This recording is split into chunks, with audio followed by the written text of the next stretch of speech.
la bossa.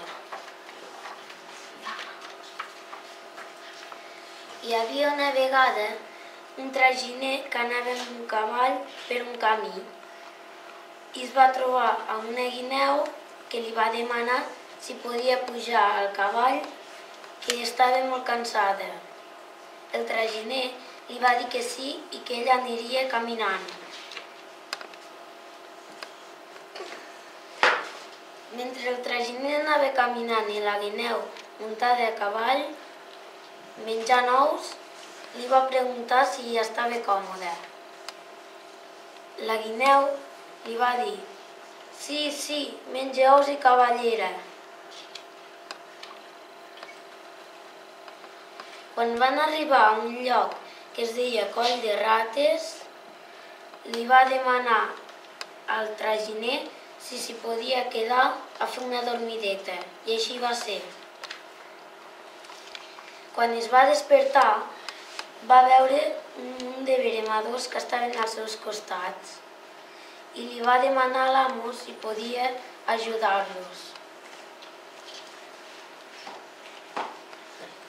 El primer que va fer va ser anar a cercar el mas i va mirar dintre i va veure que el que més li agradava va ser un gerro amb mel. Estava al costat del fumeral. La guineu se'n va anar a treballar i, com que li agradava molt la mel, quan van tocar les campanades va tenir una idea. Va dir que havien d'anar a batejar i havia de ser padrina una xiqueta. Els veremadors li van preguntar com se deia la seva fillola i ella va dir: se diu Comencilda. Se'n va anar a menjar mel.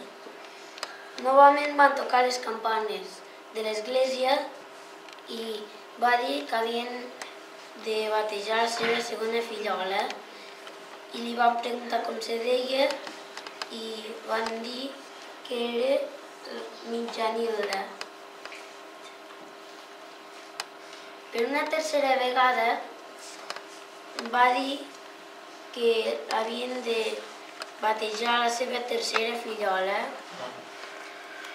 i els veremadors li van preguntar com se deia i ella va dir: es diu Cabilda.